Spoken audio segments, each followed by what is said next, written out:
Welcome to the Age of Fission radio show with your host, Lonnie Clark.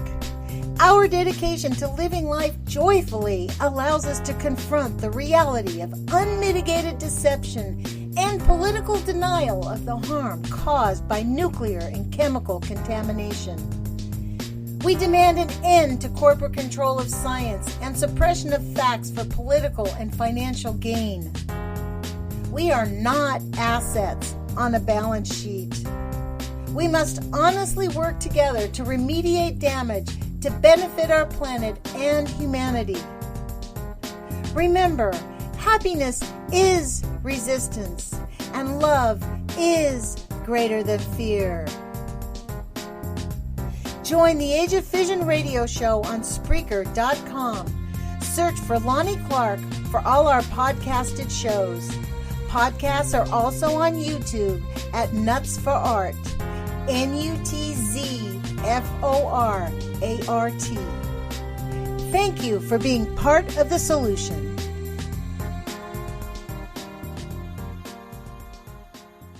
Good afternoon. This is Lonnie Clark with the Age of Fission radio show, and I want to thank you for joining us and thank all of our listeners at all the different venues that you hear us on. I am very excited today to be speaking with Mari Inoue. I read the radiation data map of Japan. It's a digest edition, and she was referenced in the back, and I thought I would give her a call, and she has honored me with an interview. So thank you, Mari, for joining us. Thank you so much for inviting to your show. Well, Mari is actually very instrumental with the Manhattan Project for a Nuclear-Free World, and that's Manhattan Project for a Nuclear-Free-World.com, and you can find their website online. It's mp-nuclear-free.com.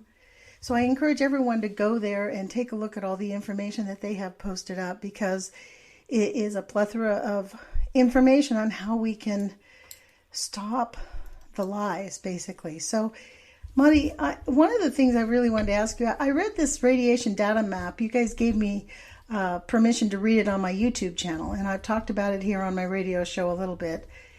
But one of the things that I wanted to ask you is, now what? Because this was a 4-year study by over 4,000 citizens in Japan in 17 prefectures that really, truly did test the soil in Japan. So what would you suggest? What's the movement now? What can we do as activists to get the truth out? Yes, so that's a really good question.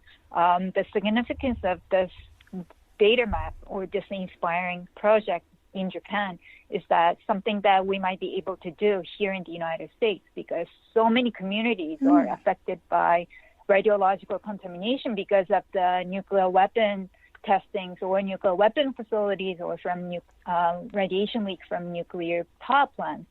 And we haven't visualized those contamination. And once we have this kind of data map here in the U.S., we can show that map to our elected officials or other environmental organizations or local citizens and say, this is what's going on, and this is the human risk and consequences of nuclear weapons and nuclear energy. And nuclear energy should not be considered as green or clean or renewable when we talk about, for example, Green New Deal. So I think that this kind of project could be adopted here in the U.S. That's a great idea, except that one of the issues, and maybe you can help me figure this one out, some friends of ours, we really attempted to come up with that type of an idea. The problem here is in the States is the testing lab, right? How do we get... That's right. I mean, none of us have found a benefactor. One of these machines that they used was $100,000, right? Yeah, it'll be quite expensive. You'll be like purchasing a new car. So it is like a new car. The one that we found one that would test food, and it was $6,000. And we honestly, we could not find anybody. We were all putting in our little bit of beans that we could afford, but we never really sustained it to the point where we could purchase it. Well, what happened in Japan is that, those communities, they had no choice, but they had to collect money from their personal savings or from donations a little by little, so that as a collective they were able to establish radiation measurement laboratories so that they could measure not just soil but food and water, river ash, and so on. And they were able to centralize the information on the website of Minna data sites. So yeah, it will take time. Right. And when did they start the project? What year was that project started? The soil measurement project started in September 2013, but they wanted to establish a Minna data site so that they could integrate all the data from different laboratories. So small those community measurement places started to establish in Japan after the nuclear disaster. So yeah, the Minna data site started in 2013, and the soil measurement project started in October 2014 until September 2017. They wanted to do this around that time because they realized that Japanese government is not, moving to do soil measurement to set up this kind of radiation map. And they were worried that cesium-134, which half-life is about 2 years, might not be able to be detected if you wait too long. So they wanted to make sure that cesium-134 will be measured before it's too late. That's interesting, especially considering it started, the accident was in 2011, and they even got very high results from 2014 to 2017. That means that even though the cesium-134, the half-life's 2.5 years, so it did start to decay, correct? But that's some of the measurements were really very, very high in large parts. Yes. So interestingly, in Fukushima disaster, cesium-137, the ratio of cesium-137 and cesium-134 was like almost 1-to-1, which was quite different from the ratio in Chernobyl nuclear disaster. So I think that they wanted to make sure that cesium-134 will be measured and recorded before it's too late. So I think it's amazing that more than 4,000 volunteers worked in 3,400 locations, not for themselves, but mainly for their children and younger generations so that they could leave accurate data for future generations. I think that's really amazing, and it's something that we can learn from them. Radiological contamination and nuclear waste issue is everywhere in the world now. That's actually true, and the idea that 4,000 people, actually got engaged is really monumental. Because I know I've been doing this in the States since 2013 is when I got engaged, and it's really almost impossible to find even 100 people to show up to any kind of a protest. But I love the idea of organizing people to create their own testing data sites. Yes, I agree. And Minna data site did an amazing job. I think that I read it that they organized lectures more than 100 times in different locations in Japan, so that they'll be able to educate the local communities and local citizens so that they will follow the unified measurement standards, so that they'll be able to analyze the soil data based on the proper collection of soil. So they even publish a comic book kind of booklet to explain how you're going to collect the soil data in an accurate way using the specific measurement standards. So they did an amazing job, and it's really inspiring. Well, let me ask you, what was the response of the Japanese people and the Japanese government? I guess that's two questions, because the government and the people are different. Yeah, that's a good question. So the original Japanese book It's 200 pages, all color, which is amazing. And Minnan Data side, it's like a new organization that was established after the Fukushima disaster, and everything was new to them. And when they started the soil measurement project, they were already thinking about making this kind of radiation map in mind. So they wanted to make sure that they were able to put the information in the book as they wanted to. So they didn't want to have any like editorial rejections or redactions. So they even set up their own publishing company. Wow. To publish the Japanese book, 200-page, all color, which is like, amazing. And that was published in, I think, November 2018. And initially they were thinking that maybe 2,000 copies could be sold. They did a crowdfunding and they gathered about 50 to 60,000 US dollar worth of donations. Wow. And once they put that out, they gave out to some of the donors who supported the crowdfunding, and people wanted to share that with friends or colleagues. So within 2 months, they were able to sell like 12,000 copies, which was amazing, response. And I heard that even the Japanese booklet and also the English booklet became a bestseller in Amazon Japan. So they did an amazing job, not just about the soil measurement, but also, putting out there and selling this kind of, radiation-related books usually don't sell because, people are not interested in. But they were able to appeal to local people, and I think that's also an amazing thing to know. That's really... Now, what about the Japanese government? Did you have any pushback? Did they have any pushback from them? I don't know the details, but I'm sure that they're not happy about it because, they started because government didn't do the soil measurement for the communities. Yeah.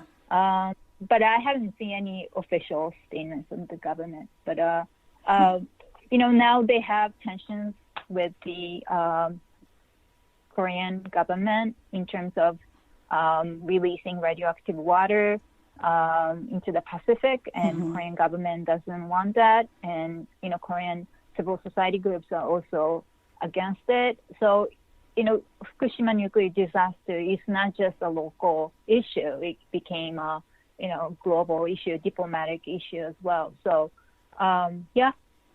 Kind of interesting, don't you think, that the Korean government is the only real government who's doing any serious pushback? It's kind of shocking.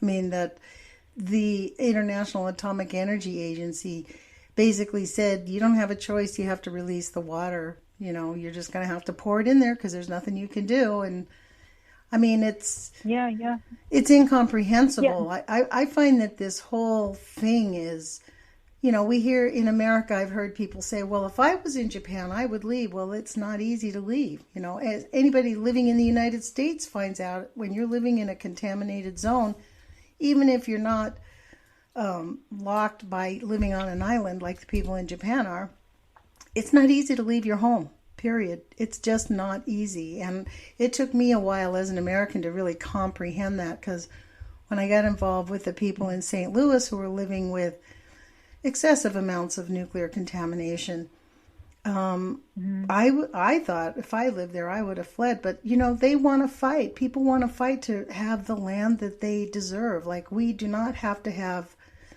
this immoral industry destroy our environment, is essentially what it's doing. So yeah, our group, Manhattan Project for Nuclear Free World, published this one-pager, which is available for free download from our website. It's Nuclear Energy Undermines Democracy. Nuclear energy is not a solution to climate change. And it's a one-pager explaining why we should not depend on nuclear energy, because one of the things that we need to emphasize is that a large-scale nuclear accident like Fukushima would disproportionately affect people with limited resources and women and children. And that's what happened after Fukushima disaster. So if you have choices to move out from Fukushima Prefecture or contaminated area. If you have resources, then you can. Right. Otherwise, if you have elderly, parents or people with disability or kids who doesn't want to, leave the community. Many people have different stories, but, even if they wanted to evacuate from Fukushima Prefecture, a lot of people cannot. And it's really heartbreaking. It is. But, at the same time, it's really inspiring to hear about this kind of Minano data site soil measurement projects and also other mothers groups who are trying really hard to protect their children by raising, awareness from Fukushima Prefecture. I think it's really something that, it's hopeful, and I think that we should also support them in many ways by giving them a platform to, raise their voices so that their voices will be heard in different communities, because that's what happens anywhere as long as we have nuclear facilities in our community. That's true. That's why I do this radio podcast. I don't know how many people listen to it, but I do want to give voice to people because honestly, the movement, actually I was really excited yesterday to hear the Pope, and you can listen to his what he said on the Vatican's YouTube channel. That's where I heard it. The Pope basically said that nuclear weapons and stockpiling nuclear weapons is immoral, and that the nuclear industry that supports it is not healthy for our planet, and we have to find a different way to do things. And this is not, in alignment with what the Creator has in mind for us, And so it was pretty inspiring message, I find. Yeah. I was surprised that he was quite progressive, and he even met with the victims of Fukushima nuclear disaster. And even if he didn't clearly say that we need to shut down nuclear power plants, he mentioned that bishops in Japan have called for nuclear power plants be shut down. That's right. So, that's something that I wasn't expecting him to say while he was in Japan. So, I found it quite, surprising, but in a good way. I think it's a good start. Well, I think it's a really good thing because the Pope has a lot of power and a lot of people, and you start changing people's minds about and taking an honest look about what it really means to be, to ignore it. I mean, I think many people ignore the contamination and the nuclear industry because they feel powerless and they feel like there's nothing they can do. And I was thinking about what you said, how the citizens put their resources together. Well, I think that speaks really to the cultural differences between our two nations because historically the Japanese are frugal and they save their money and they have been quite wise with their money, whereas in America people are spendthrifts. It's an issue in America that is a conversation that Americans don't save money. So when something happens, they don't have resources to pool together. They can barely scrape themselves and escape. You know what I mean? So it's kind of a cultural difference that I think makes the idea that it's important to save money even greater, because you never know when your ability to contribute to a greater project might actually be a matter of life and death for your children. Because that is essentially what happened with the Minano data site is, it is a matter of life and death for their children. They are living in contaminated zones. They need to know where they can actually get decent food. You know what I mean? It's a serious issue. Yeah. It's really, once again, it's really amazing that they decided to, set up this kind of integrated data website where you can, access even from the United States and check the data of different items. And so the Minano data website, the Minano, when from the book it said that Minano means everybody's, right? Yeah, So that is that's right. exactly what it's about. And it's, while it is really only focused on what's going on in Japan, it's a really good role model on how people can create scientific data that is actually functioned and actually works and is actually allowable. Because I know here in the States, there are people there's like these radiation test sites is across the nation where people take their Geiger counters and they go out and test and they post it to these websites. I actually don't really use those websites. People call me up and say, "Oh my God, did you see we're at 300 counts per minute?" Well, because there's no method of control, I don't exactly trust those sites. Whereas with the Mina No Data website, they went to great efforts to create a control method so that if the information you got, you knew was standardized and scientifically gathered. I found that to be the best. Yeah, the booklet explains as to how to do it, and it's amazing that some scientists advised them in the beginning as to how to accurately collect data so that data will be what do you call it? Like a more trustworthy. Yeah. So that's in fact it's a combination of citizens' work and also scientists who might not be named in those booklets, but I'm sure that they played an important role in guiding Minano data site. And also, one of the things that it does is it actually really reminds the average citizen that if you follow a pretty strict procedure, then you're creating a scientific method. But to just go out and stick your Geiger counter on the ground and measure it without even, the Geiger counters all vary. The way they test different information varies. And you may not even this is one of the things I learned, you may not even be able to read the data correctly.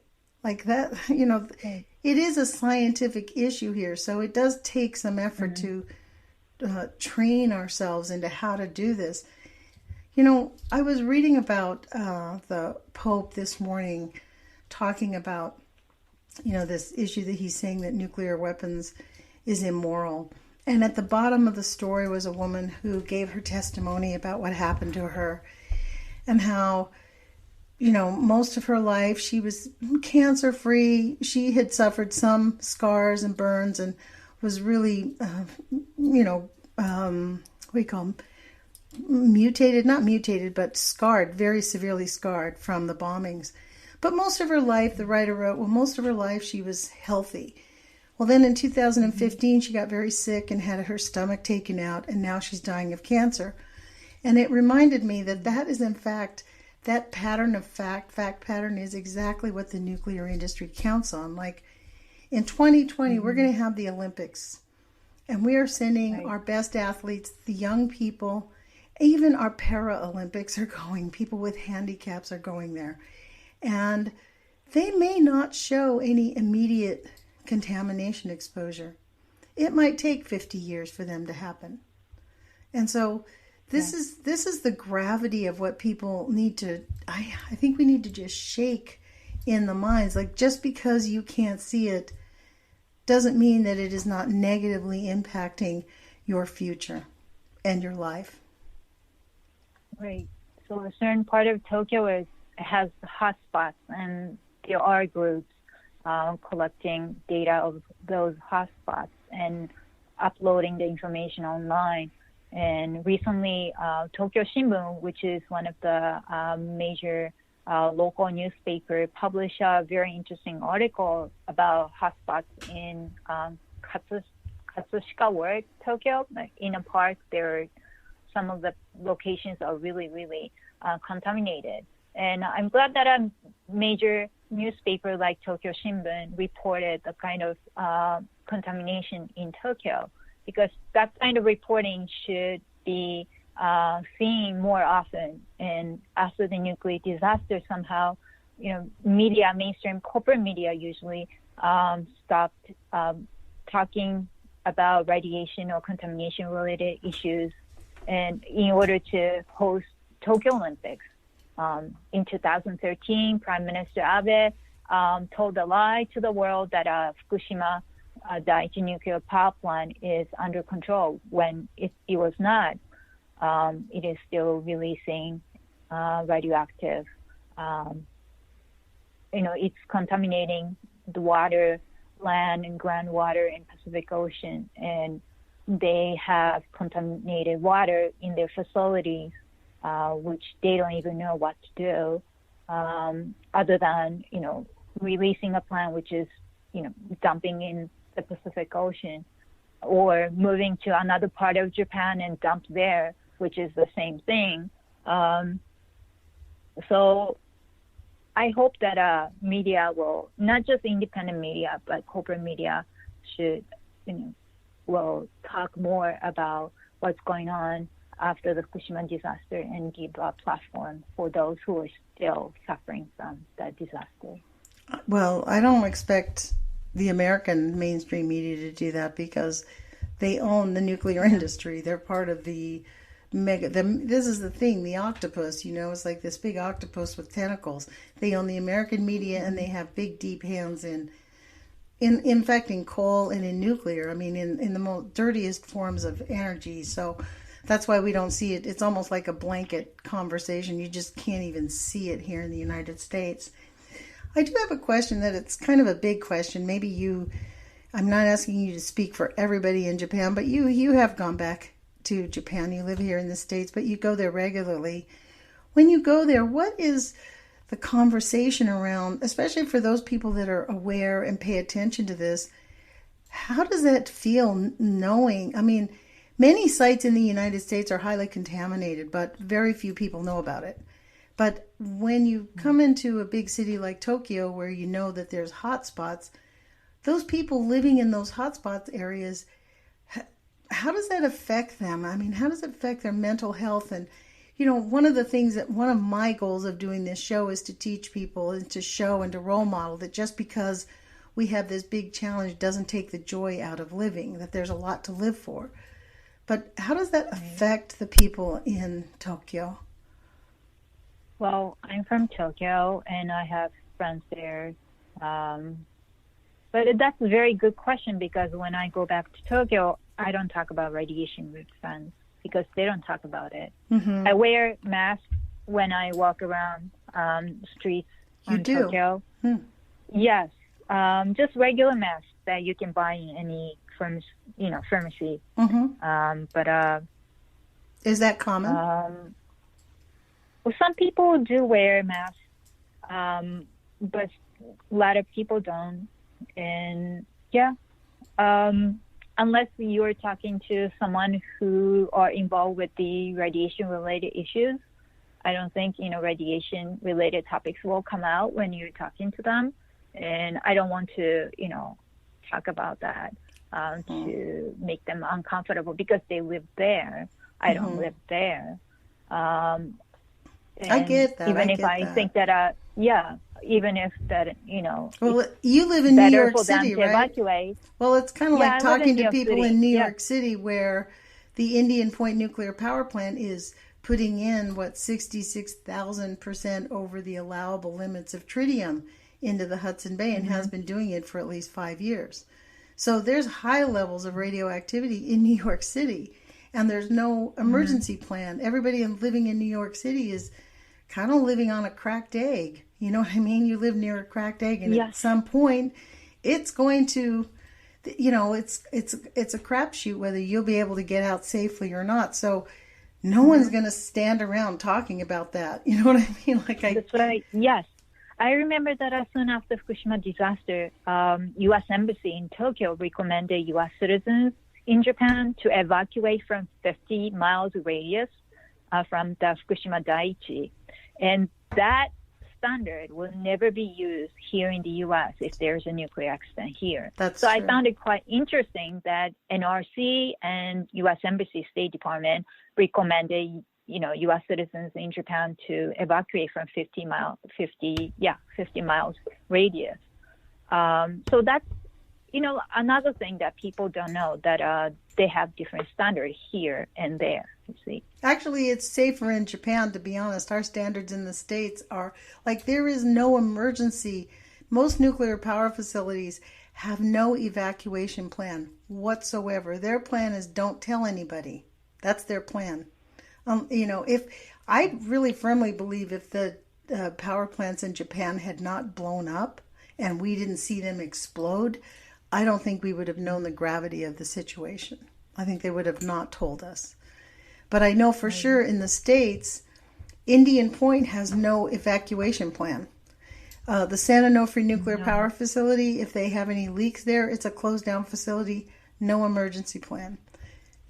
Columbia Generating Station up in the Northwest, no emergency plan, no evacuation plan. So the hypocrisy of the nuclear industry to say that they're protecting, that part of their mission is to promote nuclear power while protecting the people. Well, you can't do both. And pretty much they've decided not to protect the people. Yeah, I think you can say that nuclear power industry controls the Nuclear Regulatory Commission. So what you hear from Nuclear Regulatory Commission is not something that is the best interest for local people. And that's why, instead of arguing whether we should continue the nuclear power plants here in the U.S., we should focus our resources and knowledge and experience to focus on decommissioning a nuclear waste issue, because that's something that we have to figure it out. And San Onofre has the communities near the San Onofre nuclear power plant has been, raising voices in terms of how to store spent nuclear fuel, because it has so many issues related to transportation, storage, and management of highly radioactive waste from nuclear power plants.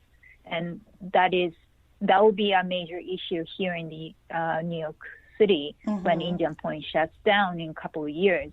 And that will also affect other communities because, there is a company called Holtec, and we cannot trust their decisions in terms of storage and management of highly radioactive waste. So we have to focus on those issues now instead of arguing about, whether nuclear energy is clean or green or those kind of, hyperboles. Yeah. Well, I think the other part of it is that we have to contact our congressmen and our senators and push back because they will give us lip service. Like in Oregon, we passed a law that we're not allowed to have nuclear energy here, yet all of our elected officials, federal officials, signed a letter to President Obama saying how great the new mini nuclear power plants were and they were the vision of the future.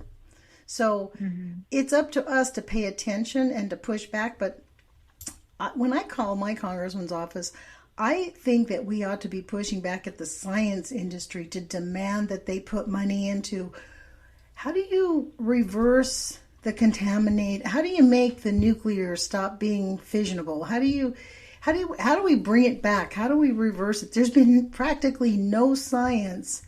I've only read one article by a scientist who said if you laser blast the nuclear water, it stops the fission reaction and slows down the really horrible process of the nuclear chain that harms humanity. So I think we need to spend money, real money. I think that's actually could be a new science, in fact, because we have so much nuclear waste that is everywhere. Like in St. Louis, Larry Bergen discovered that he was processing uranium in an aluminum plant. Once a week, he worked there for 10 years. They processed over 300 million tons of uranium doing it once a week in his plant. That harmed everybody in their community. So they are doing things to us and not telling us. And that's another, the secrecy, the lies, the shame, the guilt. I think we need a truth and reconciliation program from the nuclear industry where I think they're so afraid they have done such egregious harm to the planet They really are afraid to tell the truth at this point. They're like really bad kids who are afraid of getting really terribly punished, you know?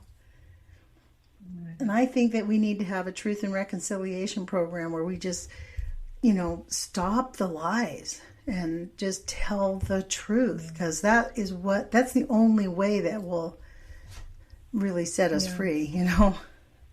Yeah, reaching out to elected officials is one of the difficult things to do, but we have to continue doing it. You know, my congressperson is AOC, and she proposed Green New Deal resolution earlier this year, and I had a chance to talk with the Green New Deal manager of her office and talked about, I mentioned that, you know, what about the decommissioning issue at the Indian Point nuclear power plant, which is only 24 miles north of New York City. And he didn't see the urgency of working on decommissioning issue at Indian Point. So we have to keep reaching out to them, and maybe we can exchange ideas so that, you know, we'll be able to share some, you know, tips as to this kind of argument worked, or this kind of information helped, or those kind of things. Mm-hmm. Yeah. Did you give their office this Mino Data Digest? No, that was before the English booklet came out. Yeah. I plan on getting some and giving them. I read this digest on my YouTube channel, and I have to say, if you watch my YouTube channel, I was shocked reading it. I read it for the first time as I was on my YouTube channel, and the fact that the Japanese government never tested the soil itself, they went up into a helicopter 150 to 300 meters in the air and tested the air, and then projected in a 300-meter circle and said, that's how much radiation is on the ground. To me, that's irresponsible. That is complete, and I bet you that is probably the standard of how they do it everywhere. I mean, they didn't just come up with this idea.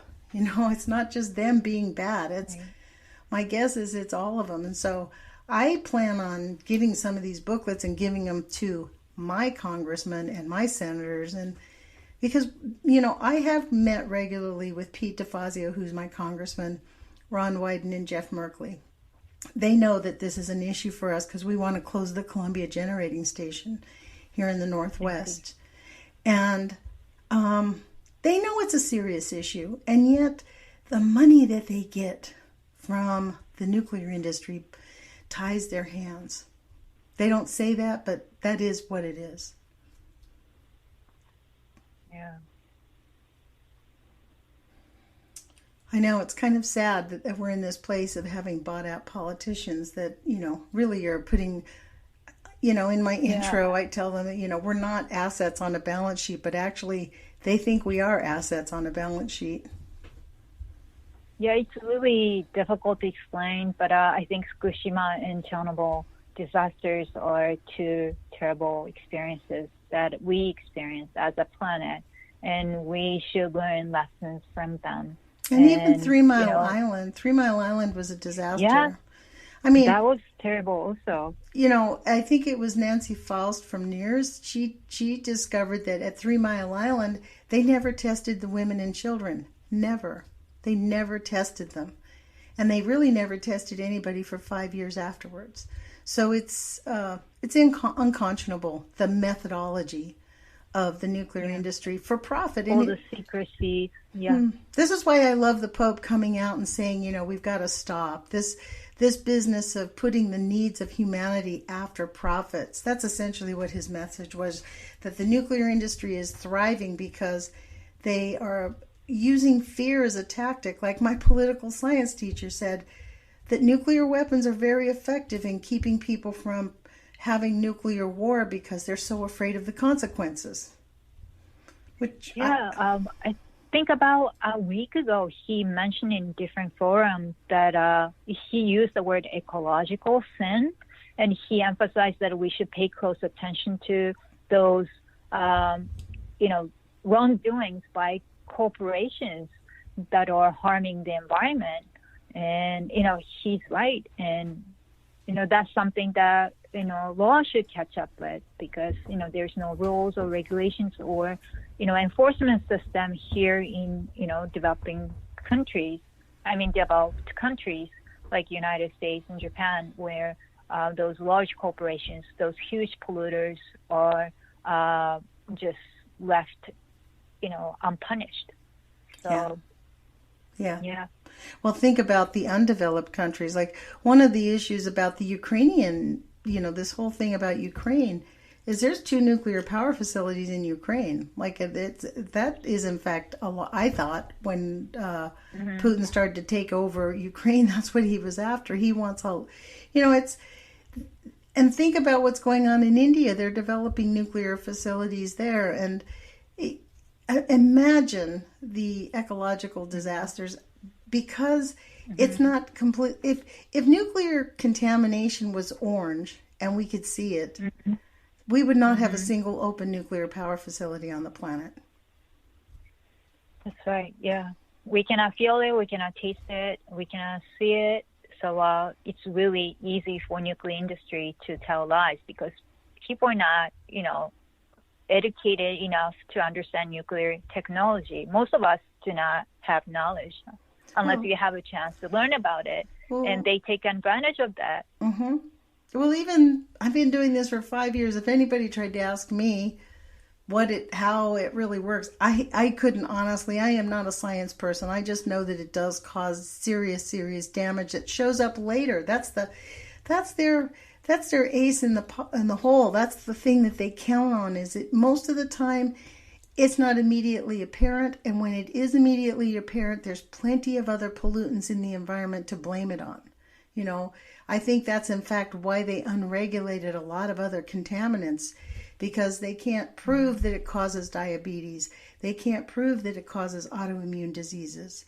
They can't. The cancers. That's always the one thing they always go. Well, they think that these class action lawsuits, whenever any of the workers get injured, it's always about cancer, right? But it's beyond cancer. It's other issues that are serious quality of life, birth defects. There are things that it happens, but it's called plausible deniability.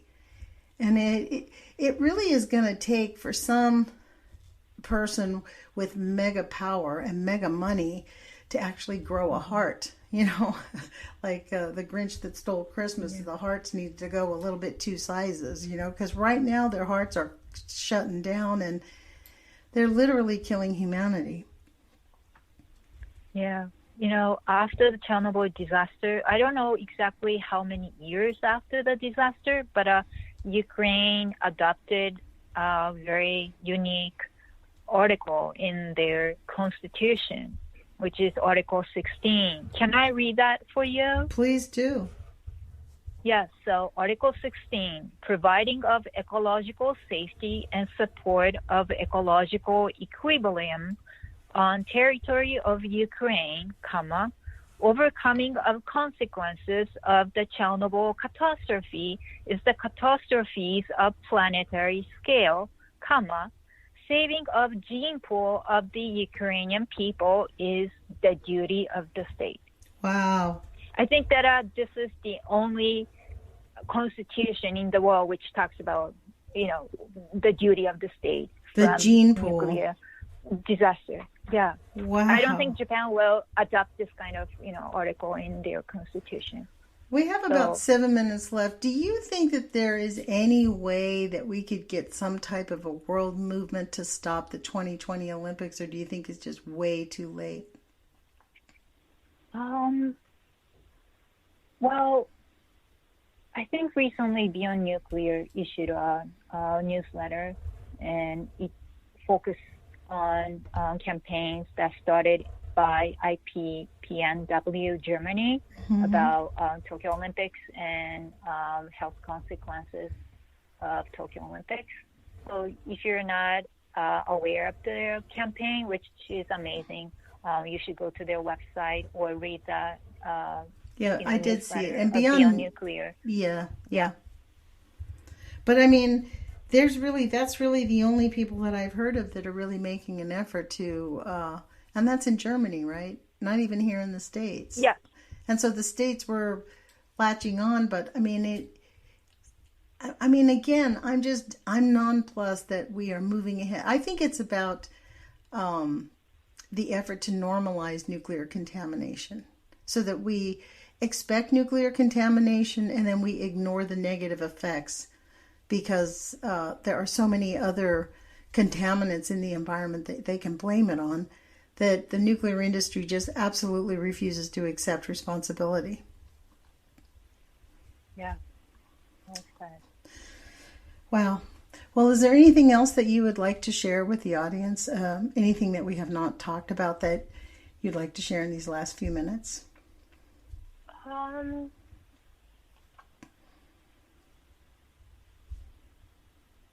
I guess no. Okay. Well, Yeah.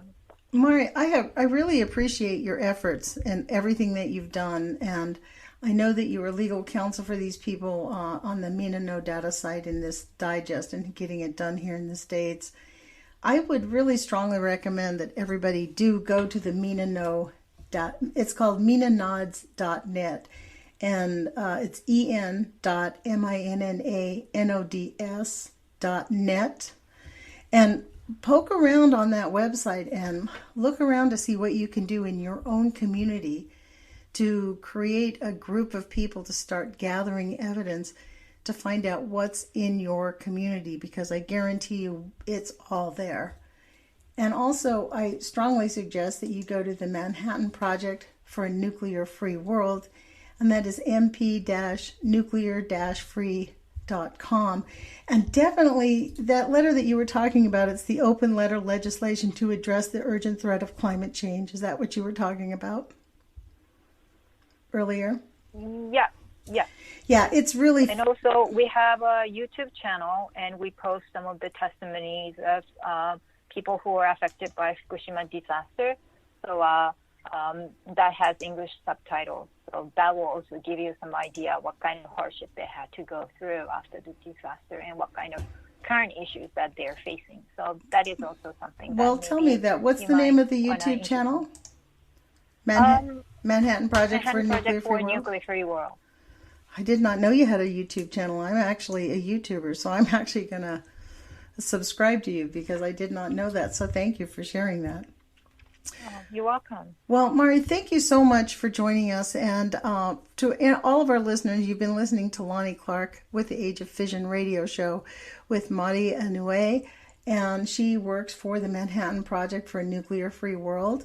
And I hope that you will take some action and actually get engaged, because it is going to take every single one of us, not just to stop the coal industry, but to also stop the nuclear industry, because I think they go hand in hand. They use each other as a cover. They're kind of like a group of thieves working together. So thank you, Mari, for joining us. Thank you so much for having me. Yes, it's been my pleasure and my honor.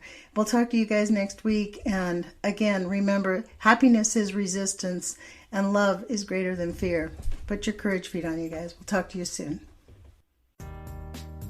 You've been listening to the Age of Fission radio show with your host, Lonnie Clark. All of our podcasts are posted on Spreaker.com/show/Age of Fission. That's AGEOFFISSION. Remember, happiness is resistance and love is greater than fear.